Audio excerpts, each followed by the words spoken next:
Donc, je m'appelle Fanny, j'ai 36 ans et je suis atteinte de dermatite atopique depuis ma naissance et j'ai décidé de partager avec vous mon vécu. Et j'avais envie de parler de l'isolement qu'on ressent quand on est atteint d'une dermatite atopique sévère en fait. Cette impression en permanence d'être un cas et où personne ne semble avoir les ressources nécessaires pour nous aider ou nous soulager. C'est extrêmement difficile à vivre au quotidien. Et en fait, je pense que beaucoup de patients sont dans un isolement assez costaud, voire même dans une dépression qui est parfaitement légitime parce qu'on se sent acculé par la maladie. Moi, j'avoue que je me suis dit, dans les pires moments de mon histoire thérapeutique, je me suis dit, j'ai pas beaucoup d'alternatives en fait. Soit je me laisse aller à mon désarroi, et auquel cas je fais plus rien de très productif et voilà, mais je décide que je laisse cette maladie gâcher ma vie. Soit je laisse cette maladie uniquement la place qui devrait lui revenir, c'est-à-dire le quart d'heure de soins ou la demi-heure de soins quotidienne dans la salle de bain, et point. Et après, je décide d'exister, de me définir autrement que par cette maladie. Donc en fait, de la surmonter et de tout faire pour l'oublier, d'occuper mon esprit à autre chose, de mobiliser mon énergie sur des projets qui m'animent et plus sur cette maladie qui me ronge. Et du coup,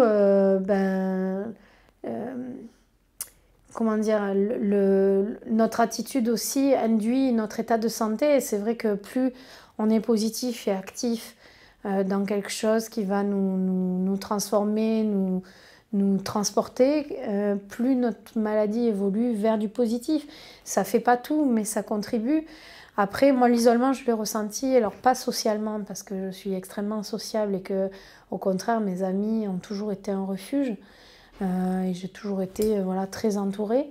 Mais par contre, je ressentais une forme d'isolement et de repli sur moi sur la question de ma maladie. En fait, je n'avais plus envie de parler de ma maladie. J'avais plus envie qu'on me pose des questions sur tu fais quoi comme traitement en ce moment.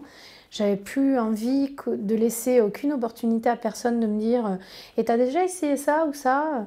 Et tu sais, le beau-frère de ma cousine, il a ça. En fait, je supportais plus en fait d'avoir des réflexions sur le fait que je me soignais pas assez bien.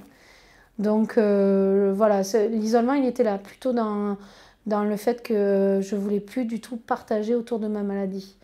Et je me rends compte que là, depuis un an, que ma maladie va beaucoup mieux et que c'est rentré dans l'ordre. Ben, au contraire, en fait, maintenant, j'ai envie de mobiliser toute mon énergie sur le fait de transmettre tout ça et de redonner espoir en fait, à des gens qui se sentent dans cet isolement. On n'est pas seuls, on n'est pas les seuls cas, on est des tas de cas.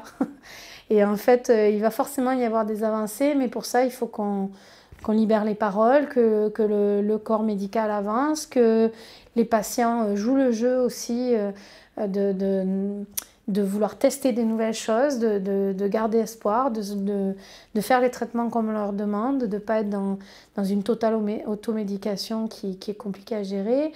Et voilà, je pense qu'il y a des choses à faire par beaucoup de parties prenantes pour que les choses avancent.